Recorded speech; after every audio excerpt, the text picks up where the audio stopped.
Hey everyone, welcome back to Toori, where we turn the world's biggest stories into simple, clear, and powerful words. Today, we're diving into one of the most emotional chapters in human history, a moment that changed maps, families, cultures, and millions of lives. The partition of India and Pakistan in 1947, the Great Migration, the biggest mass movement of people the world has ever seen. This wasn't just a political decision. It was a human story, a story of hope, fear, tears, separation, and survival. So sit tight, because today, we're going deep into the events that shaped South Asia forever. The partition of India and Pakistan in 1947 is one of the most dramatic and emotional events in modern history. It created two countries, two flags, and two identities. But behind the political lines, there were real people whose lives were changed overnight. Families who had lived together for centuries suddenly found themselves on the wrong side of a brand new border. To understand the partition, we must go back to the beginning, back to British rule in the Indian subcontinent. For almost 200 years, the British controlled India. They didn't just rule the land. They controlled the economy, the education system, the laws, and even the way people lived. Different religions lived together: Hindus, Muslims, Sikhs, Christians, Parsis, a huge mix of cultures. Sometimes they lived peacefully, and sometimes there were tensions. By the early 1900s, the desire for freedom was growing fast. People wanted independence. They were tired of foreign rule. Two big political powers started shaping the future: the Indian National Congress and the All India Muslim League. Congress had leaders like Mahatma Gandhi and Jawaharlal Nehru. They wanted freedom for a united India. On the other side, the Muslim League was led by Muhammad Ali Jinnah. He believed that Muslims needed a separate homeland because he felt that, in a Hindu-majority India, their political rights and identity might not survive. This difference in visions created a huge debate. Gandhi dreamed of unity. Jinnah argued for equality through separation. Their disagreements slowly turned into distance. Then the British used this division for their own advantage. They often applied the divide and rule strategy. Small tensions grew into larger conflicts, and the political environment heated up. By the 1940s, World War II was breaking the British Empire. The British economy was collapsing. They realized they couldn't manage India anymore. They decided to leave fast. In 1947, the last British viceroy, Lord Mountbatten, announced that the British would hand over power. But the big question remained: hand it over to whom? One united government, or two separate nations? The arguments turned into riots. Cities like Calcutta, Lahore, and Delhi saw massive violence. Communities that once lived as neighbors turned against each other. Leaders tried negotiating, but the damage was already done. Jinnah insisted that Muslims needed their own country. Nehru and Congress eventually agreed. The British approved the plan. So, in June 1947, it became official. India would be divided into two countries, India and Pakistan. Pakistan itself had two wings: West Pakistan, the area we know today as Pakistan, and East Pakistan, now Bangladesh. These two regions were thousands of kilometers apart, with India lying between them. Now came the biggest challenge: drawing the border. A British judge named Sir Cyril Radcliffe was brought in. He had never been to India before.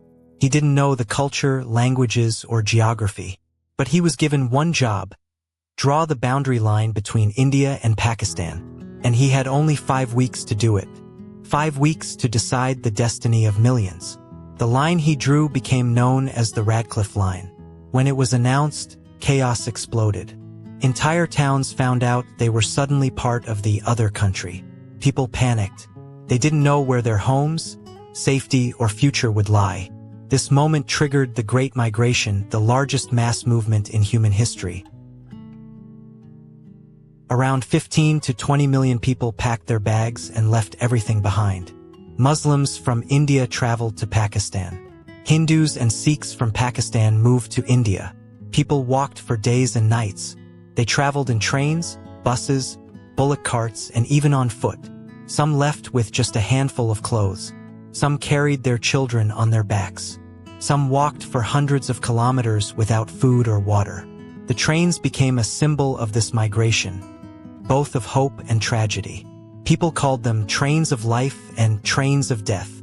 Trains leaving Lahore, Delhi, Amritsar, Rawalpindi, and Karachi were packed way beyond capacity. There was no space to sit, stand, or even breathe. People hung from windows and climbed on roofs. But many trains never reached their destination. Armed groups attacked them. When the trains arrived, they carried no living passengers, only silence. It was one of the darkest scenes in the story of the partition. Caravans of refugees stretched for miles. Some walked under burning sun. Some crossed rivers. Some gave birth on the road. Some lost family members in the rush and never found them again. It was a time when humanity was tested in every possible way.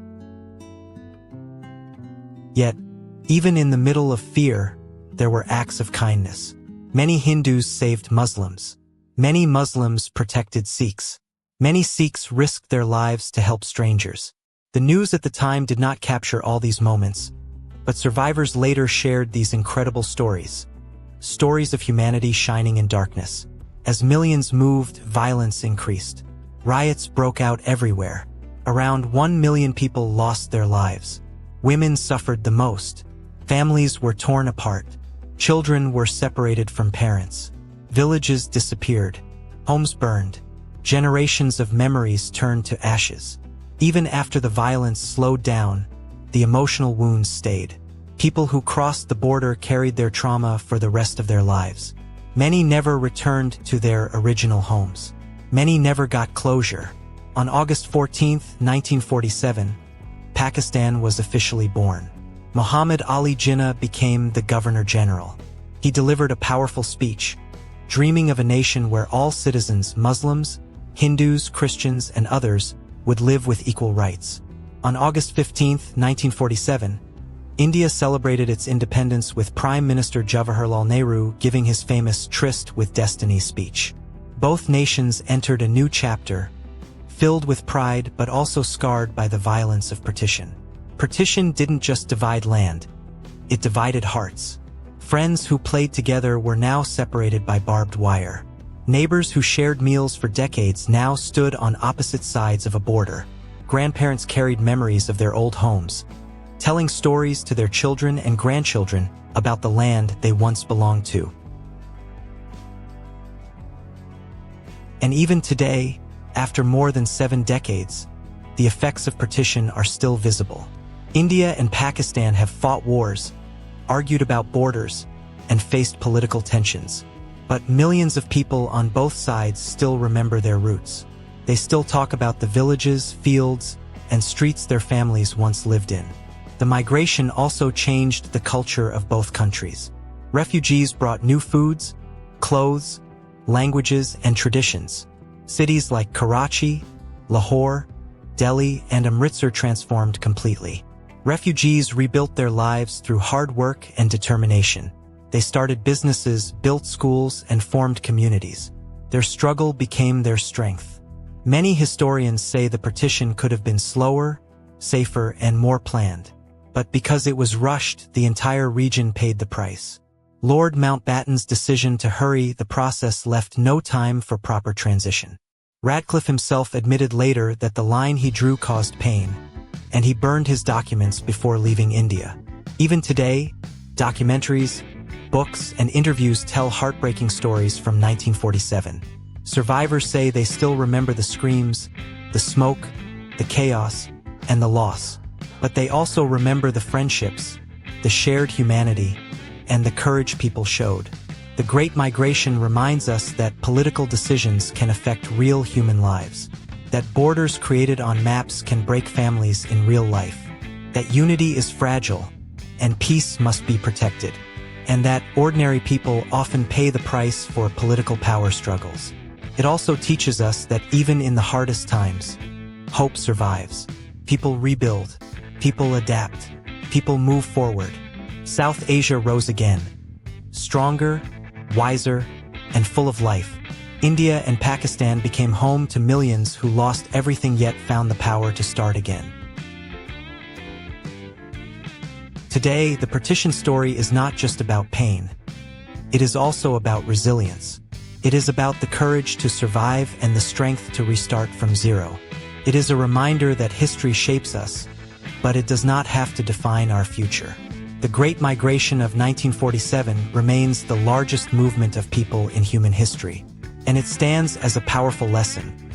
No matter how big the differences, humanity must come first.